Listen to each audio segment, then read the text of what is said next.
अगर आप एनटीपीसी का पेपर देने वाले हो, आगे जो एनटीपीसी का पेपर आ रहा है आपका, मैंने भी एनटीपीसी का पेपर दिया, मेरे दोस्तों ने भी दिया, मैंने उनसे चर्चा करी और देखा कि कुछ क्वेश्चन यानी बहुत सारी क्वेश्चन से बहुत सरल आ रहे हैं, ठीक है ना। तो भाई एक प्रैक्टिस सेट है, उसे मैं आपको इधर कराऊंगा, ठीक है ना। एक टीचर का है साथ में, मैंने भी उसमें देखा कि हाँ उसी तरह के क्वेश्चन थे, ठीक है। तो मैं उसको कराने वाला हूँ यहाँ पे सॉल्व, ठीक है। आप वीडियो को पूरा देखें, आपको क्वेश्चन ऐसे ही मिलने वाले एनटीपीसी के अंदर। इसके अंदर मैथ और रीजनिंग दोनों रहेंगे, जीएस का पोर्शन नहीं है जी। वैसे तो प्रैक्टिस पेपर में जीएस है, लेकिन मैं जीएस को नहीं कराऊंगा, उसके अंदर सिर्फ मैथ को और रीजनिंग को कराने वाला हूं, ठीक है ना। तो ज़्यादा समय नहीं गवाऊंगा, ठीक है ना। पहला क्वेश्चन आपकी स्क्रीन के सामने है, जरा देखिए, ठीक है। तो पहला क्वेश्चन देखिए क्या है हमारे सामने। तो पहला क्वेश्चन है कि 8,000 रुपये को चक्रवृद्धि ब्याज की दर से निवेशित करने पर 3 वर्ष बाद या 3 वर्ष पश्चात 1221 रुपये ब्याज के रूप में प्राप्त होता है। जो पहला क्वेश्चन है हमारा क्या कह रहा है, यानी चक्रवृद्धि ब्याज है, ये तो हमें पता चल गया, यानी ठीक है। हमारे पास जो मूलधन दिया है वो दिया है हमारा 8,000 रुपये, ठीक है। और जो समय है टी हमारा कितना दिया है, 3 वर्ष। और जो ब्याज है यानी जो सीआई है, सीआई कितना दिया है 1200। तो हमें क्या निकालना है, हमें निकालना है दर, ठीक है। रेट निकालनी है हमें, इसमें रेट पूछी गई है। तो हमें पता है एक फॉर्मूला होता है इसे निकालने का, क्या सिंपल सा है अपना ये वाला, ठीक है ना।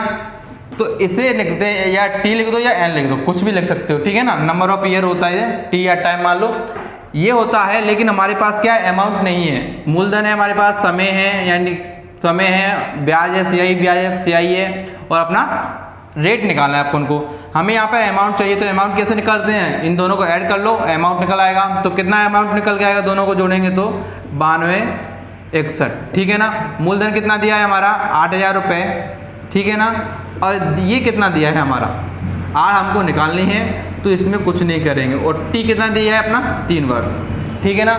तो देखिए इसको लेगा इसके नीचे 8,000, एकदम से सिंपल से सवाल है, कोई ज़्यादा समय नहीं लगेगा। इसको करेंगे अपन 1/r की घात 3। तो देखिए ये कहीं ना कहीं 21 का क्यू है और ये किसका है 20 का, ठीक है ना। तो इसे मैं इस प्रकार लिख सकता हूँ, ठीक है। और इधर क्या है ये अपना 1 + r/100 की घात 3। तो आधार अगर घातें अगर एक जैसी हैं, ठीक है, तो कट जाएंगे, और आधार अलग हैं तो अपना ये आ जाएगा, ठीक है। तो देखिए इधर से क्या आ गया 21/20 बराबर 1 + r/100, ठीक है। अब 1 को ले जाओ इस साइड, मैं इस साइड कर देता हूँ। 21/20 माइनस के 1 बराबर क्या आएगा अपना, इधर बचेगा अपना r/100, ठीक है ना। तो इसको इसमें से माइनस करें तो 1/20 आ जाएगा, इधर से आएगा 1/r/100, ठीक है। तो देखिए 20 से ये कट गया 5 बार, 5 का मल्टीप्लाई इससे कर देंगे, इसका इससे मल्टीप्लाई कर देंगे, तो r बराबर आ गया 5%, ठीक है ना। तो ये पहला क्वेश्चन हमारा हो गया। इसी प्रकार के क्वेश्चन आपसे पूछे जाएंगे, याद रखना। तो इस प्रकार के क्वेश्चन को आप जरूर रट के जाएं, ठीक है। तो अगला क्वेश्चन हम करते हैं। देखिए अगला क्वेश्चन हमारा क्या है, तो अगला क्वेश्चन है आपके स्क्रीन के सामने है कि किसी भूखंड को 45,000 रुपये में बेचने पर एक व्यक्ति को 10% की क्या होती है, हानि होती है। तो 15% का लाभ प्राप्त करने के लिए वह उसे किस मूल्य पर बेचे। इसे सिंपल सा तरीका है, क्या है देखो 45,000 रुपये में क्या खरीदा उसने, यानी जमीन का टुकड़ा खरीदा है, जमीन खरीदी है कितने में 45,000 रुपये में। ये क्या है बेची है उसने, तो यानी कि एस भी दिया है हमारा, ठीक है, सेलिंग प्राइस दी है, विक्रय मूल्य दिया है कितना 45,000 रुपये, और उसको क्या है 10% की हानि हो जाती है। तो देखिए हम क्या करेंगे, अब हमें पहले तो सीपी चाहिए, हमें क्रय मूल्य चाहिए। तो क्रय मूल्य देखो कैसे निकालते हैं, 10% की हानि है, यानी कि 10% यानी 90 अपना बचा। तो क्या करेंगे सीधा इसमें 100/90, ठीक है ना। अब कहा गया है यदि ये 15% का लाभ प्राप्त करना है तो उसे वो किस मूल्य पर बेचेगा। देखो ये यहाँ से यहाँ तक अब निकल जाएगा क्या अपना, जो इसका जो मल्टीप्लाई होगा, जो भी करेंगे कैलकुलेशन, तो हमारा क्रय मूल्य निकल के आएगा। इसके बाद हमें क्या निकालना है, विक्रय मूल्य। तो सिंपल सी बात है, कितने का करना है हमें, 15% लाभ कमाना है। तो 15% मतलब इसमें जुड़ जाएगी 115/100, ये आ गया, इसे सॉल्यूशन कर लेंगे, आंसर हमारा आ जाएगा। ठीक है ना। अभी मैं शॉर्ट ट्रिक में ही करा रहा हूँ, अगर आपको इसके ऊपर वीडियो चाहिए अलग से सेपरेट तो मुझे कमेंट में जरूर बताएं। ठीक है। तो 100 से 100 कट गई, इसको भी काट लेंगे अपन, 0 से 0, 9 से ये कितना बार चला गया अपना 500, और इसका दोनों का मल्टीप्लाई करेंगे तो मल्टीप्लाई करने पर आएगा अपना इतना। ठीक है ना। कितना आ गया अपना 57,500 रुपये, ये हमारा आंसर हो गया। ठीक है ना। इसी प्रकार के क्वेश्चन एनटीपीसी में पूछे जा रहे हैं। अगला क्वेश्चन आपके स्क्रीन के सामने, जरा इसे करने की कोशिश करिए। अगला क्वेश्चन है, देखो ये आ गया अपना रीजनिंग का सवाल। ठीक है ना। तो रीजनिंग के सवाल को करिए, इस आपके स्क्रीन के सामने है, क्या दिया है, सीमा सुधीर की बहू है। जो सीमा है वो किसकी बहू है, सुधीर की, इसकी बहू है। ठीक है। सुधीर की बहू कौन है, सीमा, और रमेश की भाभी है। जो सीमा है रमेश की क्या है, भाभी है। तो मतलब इसके भाई के साथ शादी हुई हुई इसकी, तभी तो है। मैंने प्लस का निशान इसलिए लगाया क्योंकि जोड़ा है। ठीक है। तो और आगे पढ़ते हैं, मोहन सुधीर का पुत्र है। यानी जो मोहन है, ये को लड़का दिया है मोहन। ठीक है। अब इसे प्लस नहीं लगाते। ठीक है। मोहन इसका क्या है, पुत्र है। ठीक है भाई। और रमेश का अकेला भाई है। क्या कहा है, इस रमेश का ये अकेला भाई है। तो अकेला भाई है तो इसका मतलब ये है, तो यहाँ पर रमेश की भाभी कौन है, सीमा। तो ये इसकी कहीं ना कहीं इसकी तो पत्नी होगी। ठीक है ना। तो ये पति पत्नी हो गए दोनों। ठीक है। इसका अकेला भाई है। तो आगे क्या कहा है, सीमा और मोहन के बीच क्या संबंध है, यानी कि इन दोनों के बीच में क्या संबंध है, तो इसमें है संबंध है पति पत्नी का। ठीक है ना। तो आया समझ में। तो अगला क्वेश्चन आपके स्क्रीन के सामने है, चलो जल्दी जल्दी करते हैं हम। चौथा क्वेश्चन जरा करिए। ठीक है ना। यानी कि हम प्रैक्टिस पेपर लगा रहे हैं, थोड़ा जल्दी जल्दी करते हैं। तो चौथा क्वेश्चन आपके स्क्रीन के सामने, जरा ऐसे करिए। तो क्या कह रहा है, 24 विद्यार्थियों की एक कक्षा का औसत भार 35 किलोग्राम है। यदि शिक्षक का भार भी सम्मिलित कर दिया जाए तो औसत भार 400 ग्राम बढ़ जाता है। शिक्षक का एकदम सिंपल सा सवाल है, जरा करने की कोशिश करिए। ठीक है ना। इसी प्रकार के क्वेश्चन आपके एनटीपीसी के पहले पेपर में पूछे जाएंगे। ठीक है। तो करिए, देखो 24 विद्यार्थियों का क्या दिया है, औसत दिया है। क्या दिया है, औसत भारों का औसत दिया है 35 किलोग्राम, इतना दिया है। ठीक है। और कहा जा रहा है यदि शिक्षक का भार भी सम्मिलित कर दिया जाए, यानी शिक्षक को भी मिला दिया जाए, तो उनका जो औसत भार है, ये औसत भार, उसमें 400 ग्राम बढ़ जाता है। ठीक है ना। तो देखिए औसत का मतलब क्या होता है, औसत का मतलब आपको बता दूं, यानी कि हमारे पास मान के चलो 5 कोई संख्या दी है। ठीक है ना। माने चलो 1 2 3 4 5, ये हमारे पास संख्या दी है। तो इनका औसत क्या होगा, इनका सभी का क्या करेंगे, योग, और ये कितनी संख्याएं हैं, ये संख्या 5 है, उसका दे देंगे भाग, तो हमारा औसत निकल के आ जाता है। ठीक है ना। तो इसी प्रकार हम क्या करेंगे, देखो इन सभी का औसत दे दिया कितना, 35, और क्या कहा है, अगर शिक्षक को मिला दिया जाए तो शिक्षक को मिलाए तो 25 हो जाएंगे, और जो औसत भार है उसमें कितने की वृद्धि हो गई, 400 ग्राम की। तो देखो 35, तो इसमें अगर 400 ग्राम में जोड़ूं तो 400 ग्राम को मैं किलोग्राम में बदल देता हूं पहले तो किलोग्राम में बदलने के लिए इसमें मैं क्या करूंगा, 1000 का भाग दूंगा। ठीक है ना। तो 1000 का भाग देने पर कितना आ जाएगा, ये अपना 2/5। तो 2/5 में इसके अंदर अगर जोड़ दूंगा तो ये कितने आ जाएगा, तो इसे अपन यानी कि इन्हें सॉल्व करेंगे तो कितना आएगा, देखो 5 25, यानी कि अपना एलसीएम लेंगे इसका, तो क्या आएगा अपना 5 नीचे रहेगा, 5 25, 2 5 15 2 17 प्लस के 2, तो ये कितना होगा 177/5, यानी ये अपना औसत निकल के आया। अब क्या करना है, अब यहाँ से अभी इसमें पूछा कि शिक्षक का भार बताइए। अब शिक्षक का भार तब पता होगा, इनका कुल भार कितना है 24 विद्यार्थियों का, फिर 25 का कितना है टोटल आ गए, और फिर माइनस करके शिक्षक आराम से निकल आएगा। तो 24 का मल्टीप्लाई इसके अंदर कर देंगे, तो देखो 24 का मल्टीप्लाई जब इसमें करेंगे तो कितना आएगा, इसका मल्टीप्लाई करेंगे तो ये अपना हो गया 140 और ये 70, तो इन्हें जोड़ लेंगे तो कितना आएगा, ये 840, यानी कि इनका औसत यानी 24 विद्यार्थियों का टोटल भार कितना है 840 है।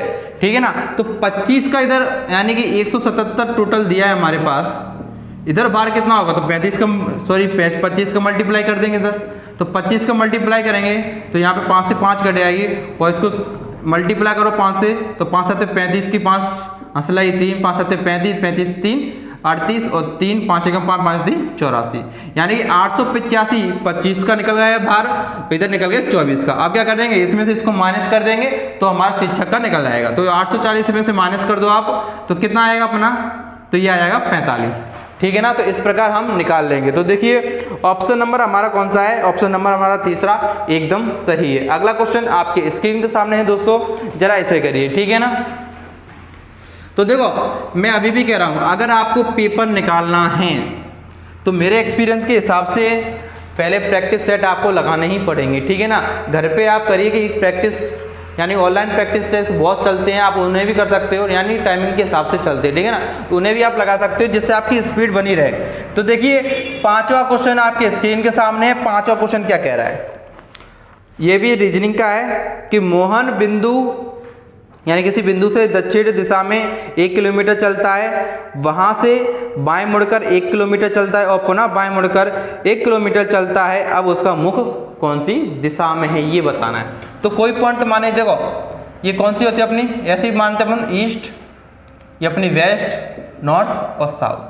ठीक है ना, तो देखिए मोहन यानी कोई बिंदु हम ये मान लेते हैं, ये दक्षिण दिशा में चले तो दक्षिण नीचे चलेगा, 1 किलोमीटर चलता है। ठीक है, उसके बाद वो बाएं मुड़ जाता है, यानी इस साइड मुड़ जाता है। ठीक है ना, बाएं कौन सा होगा, अगर मैं इस साइड जा रहा हूँ तो बाएं कौन सा होगा मेरा, ये वाला हाथ होगा, तो इस साइड मुड़ूंगा मैं। इस साइड मुड़ने के बाद फिर क्या कह रहा है कि 1 किलोमीटर चलता है ये वाला।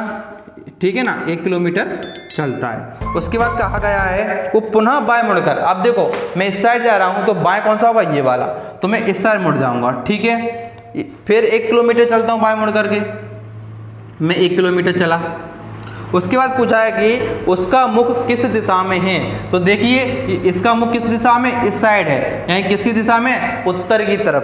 तो इसका आंसर हो जाएगा तीसरा ऑप्शन हमारा एकदम सही है।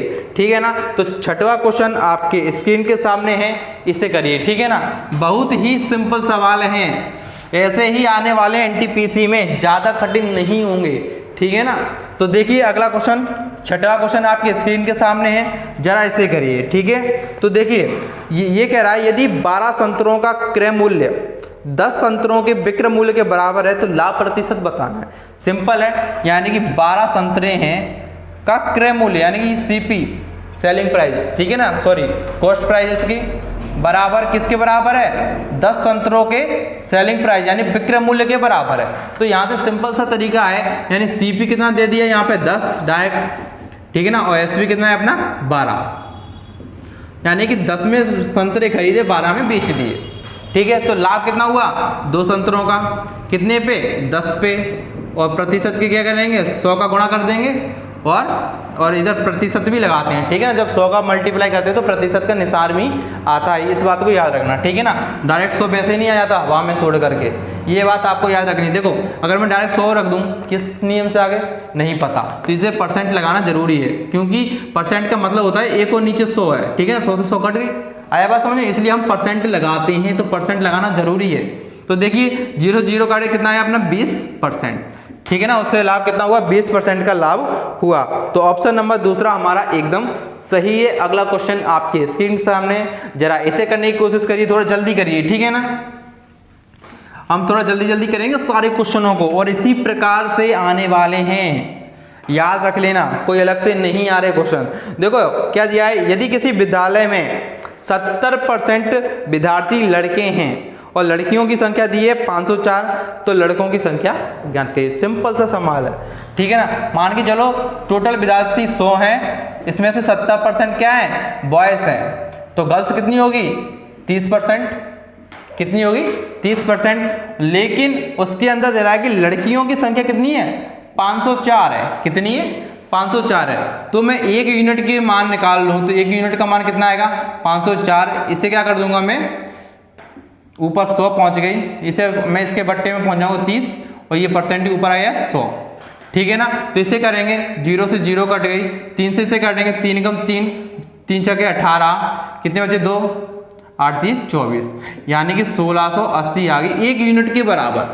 ठीक है ना, तो 70% लड़के हैं, तो लड़कों को क्या कर दो, इसमें मल्टीप्लाई कर दो, 70/100, 0 से 0 कटी, इसका मल्टीप्लाई करेंगे तो 7 8 56, 6 5 बचा 42, 42 और 7 कितने होते हैं 47 की 7, आंसर की 4 और ये 11। तो आंसर कितना आ गया अपना 1176। तो लड़के कितने होंगे इसमें 1176 होंगे। ऑप्शन नंबर हमारा पहला एकदम सही है। अगला क्वेश्चन फिर से आपके स्क्रीन के सामने, जरा इसे करने की कोशिश करिए, ठीक है ना।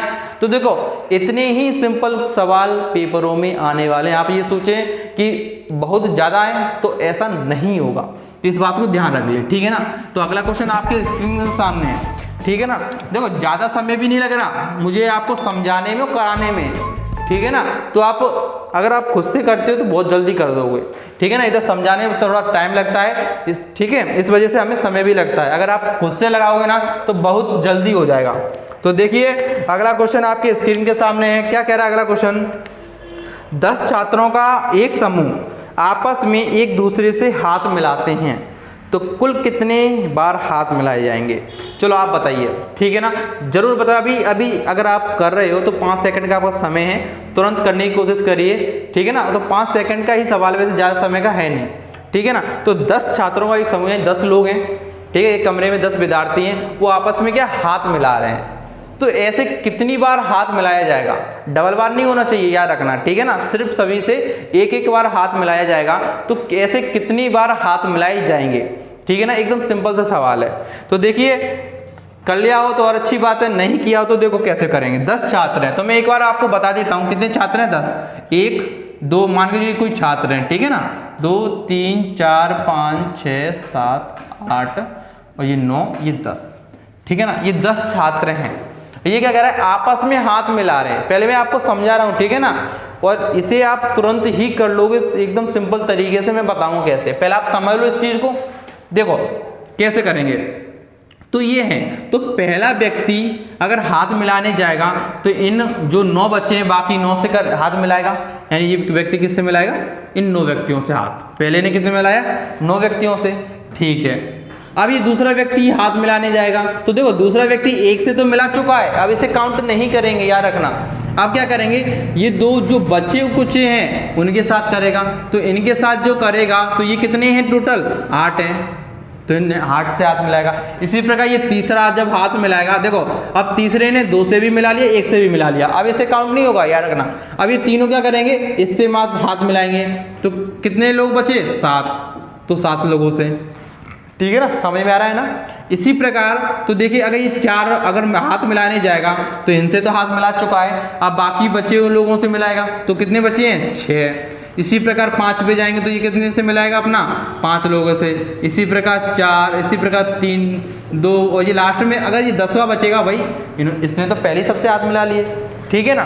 तो ये 1 समझ में आ गया ना। तो देखिए ये ऐसे आएगा, तो आपको कुछ नहीं करना। देखो लाइन से दिए 1 2 3 4 5 6 7 8 9 10। आपको पता है कि अगर कोई क्रम से कोई संख्या आती है तो उनका सम यानी योग किस प्रकार निकालते हैं हम, यानी किस प्रकार मैंने पहले यानी कि मैंने कुछ वीडियो बनाई है उसमें भी ये सवाल आए हैं, ठीक है ना। जैसे कि मान के चलो 1 से 10 तक हमें योग निकालना है, ठीक है ना। वैसे तो आपको पता है 55 होता है, तो किस प्रकार निकालते हैं, 10 से 1 बढ़ा दिया 11, यानी कि 1 से लेकर के 10 तक, उसमें 1 2 3 4 5 6 7 8 9 10 होगी पूरी संख्या, ठीक है। उसमें अपन 2 का भाग दे देते, क्या कर देते 5 आ गया 55 हो गया, लो इतना ही आसान था। इसी प्रकार हमें इसमें करना है, ठीक है ना। तो 1 से लेके कहाँ तक दी है 9 तक दी है, तो इनका योग जब निकालेंगे तो क्या करना है, 9 में 1 बढ़ा दो 10, उसमें 2 का भाग दे दो, कितना आ गया अपना 9 पंजे 45। तो ये रहा हमारा आंसर, ठीक है ना। ये समझाने के लिए था। आपको क्या करना है, जैसे कि 10 लोग हैं तो 10 1 कम कर दो 9 में 1 बढ़ा दो बट्टे ये कर दो, बस। कितने भी लोग हों, जैसे मैंने कहा कि 15 व्यक्ति हैं, ठीक है ना। 15 व्यक्ति अगर एक दूसरे से हाथ मिलाते तो बताओ कितनी बार होगा, तो सिंपल सी बात है 15 में 1 कम कर दो 14 होते हैं, ठीक है ना। यहीं से कर दो डायरेक्ट, और इसमें 1 बढ़ा दो तो क्या होगा 15 बट्टे 2, 2 से इससे काट देंगे 7 बार हो गया, तो 15 7 105, ये लो आंसर। इतनी ही जल्दी आएगा, ठीक है ना। तो ये समझ में आ गया होगा आपको। अगला क्वेश्चन आपके स्क्रीन के सामने है, जरा इसे करिए, नवा क्वेश्चन, ठीक है। नवा क्वेश्चन आपकी स्क्रीन के सामने है दोस्तों, बहुत ही सिंपल है। तो देखिए क्या कहा है कि 6 से पूर्णतः विभाजित होने वाली 3 अंकों वाली कुल संख्याएं, यानी कि ये बताना है कि 3 अंकों की संख्या, ठीक है ना, यानी 3 अंकों वाली ऐसी कितनी संख्याएं होंगी जो 6 से पूर्णतः विभाजित होगी। ठीक है ना, क्या बताना है, 6 से 3 अंकों वाली तो कुल संख्या कितनी होगी। तो देखिए निकालते हैं। ठीक है ना, 3 अंकों वाली याद रखना, 3 अंकों वाली पूछी है तो हमें देखो अगर 3 अंकों वाली नहीं होती, आखिर तक कह देंगे 3 अंकों तक निकालिए, तो हम कैसे निकालते, सीधी सबसे बड़ी संख्या कौन सी है, 999, इसमें 6 का भाग देते तुरंत निकल आता कि नहीं। अब उसने ये कहा है यानी 3 अंकों वाली, तो 3 अंकों वाली पहले यानी 100 से स्टार्ट होती है, कहाँ तक होती है, 999 तक। ठीक है ना, तो इसमें ये बताना है इनके बीच में ऐसी कितनी संख्याएं हैं जो 6 से विभाजित होती है। तो सिंपल सा तरीका है, हम ये देखेंगे कि 100 में 6 का भाग जा रहा है या नहीं जा रहा, नहीं जा रहा तो आगे की संख्या देख लेंगे। ठीक है ना, तो देखिए मैं अलग से ऐसे भी क्वेश्चन काफ़ी कराए हैं, तो देखिए कैसे होगा। इसमें 6 का भाग देते हैं, सिंपल सी बात है। ठीक है ना, तो देखिए क्या होगा, 6 कम 6 कितना आ गया अपना 4, इधर 6 छक 36, कितना बचा 4। अब ये बताइए इसमें भाग तो नहीं जा रहा, शेषफल ये बच रहा है, तो हमें क्या करना है, 100 से ऊपर वाली संख्या लेनी है। अब कैसे लोगे, इसको इसमें से घटा दो, पहले कितना घटाया बचा 2, यानी 102 आ गया संख्या। ठीक है ना, 102 यानी 3 अंकों की छोटी संख्या ले ली पहले 102, तो 102 संख्या निकले आई जो 6 से विभाजित है। नहीं तो भाग दे के देख लो, 6 कम 6 4 बचा, सॉरी ये आवाज़ हो रही है उसके लिए। ठीक है ना, तो 6 कम 6 कितना बचा अपना 4 बचा, और 6 सत्ते 42, तो 102 से विभाजित होगी, तो 6 से विभाजित होगी 102। अब ऐसे ही लेकर के 999 में देखो भाग जा रहा है कि नहीं जा रहा। ठीक है ना, तो किस प्रकार करेंगे, इसी प्रकार कर लेंगे।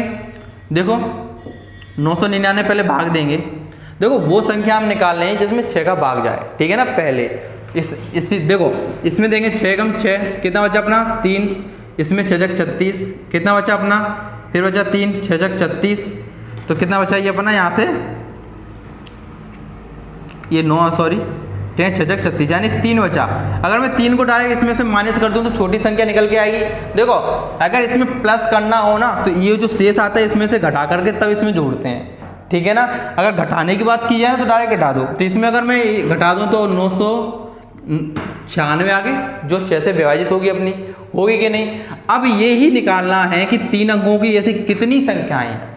ठीक है ना, तो कुछ नहीं करना, देखो इसको इसमें से घटा दो। पहले तो ये निकाल लिया हमने 3 अंकों से कौन कौन सी संख्या विभाजित है, पहले फर्स्ट वाली निकाल ली और लास्ट वाली निकाल ली, इसको इसमें से घटा दो। ठीक है ना, 996 से में से 102 को घटा दो। अब इनके बीच में कितने का अंतर होगा, 6 का अंतर होगा। ठीक है ना, और प्लस के 1 कर दो। ठीक है ना, ये होता है अपना पद निकालने की कि पद किस प्रकार निकाले जाते हैं। तो देखिए 6 में से 2 गए तो कितना बचा 4, 9 में से 0 जाएगा तो क्या बचेगा अपना 9, और 9 में से 1 गया तो कितना बचा 8/6 प्लस के 1। अब 6 में इसमें देंगे भाग, तो देखो कितनी बार जाएगा, 6 कम 6 कितना बचा 2। ठीक है ना, अब कितनी बार जाएगा 6 चौक 24, 6 पंजे 30 ज़्यादा हो रहा है तो 6 चौक 24 कितना बचा अपना 5। ठीक है ना, और 9 छक्के 54। अब इधर आ गया 149 प्लस के 1, तो बराबर आंसर कितना आएगा 150। ये हमारा आंसर है। ठीक है ना, अगर ये पूछ लेता कि यानी कि 999 तक ऐसी कितनी संख्याएं हैं जो 6 से विभाजित होती है, तो उसका आंसर 166 निकल गया था। ठीक है ना, कैसे, डायरेक्ट इसमें 6 का भाग दे दो, जो भागफल आता वही हमारा आंसर हो जाता। ठीक है ना, तो इस प्रकार ये हमारा हो गया। आ गया समझ में, अगर नहीं आया तो देखो मैं एक बार फिर बता देता हूँ। यानी सबसे छोटी 3 अंकों की 100 है, सबसे बड़ी कौन सी है 999। तो ऐसी संख्या देखेंगे जो 6 से विभाजित हो, तो 6 से विभाजित कौन सी है 102, और 999 अपने 6 से विभाजित नहीं है, तो इससे छोटी वाली ले लेंगे कौन सी 996, ये ले ली।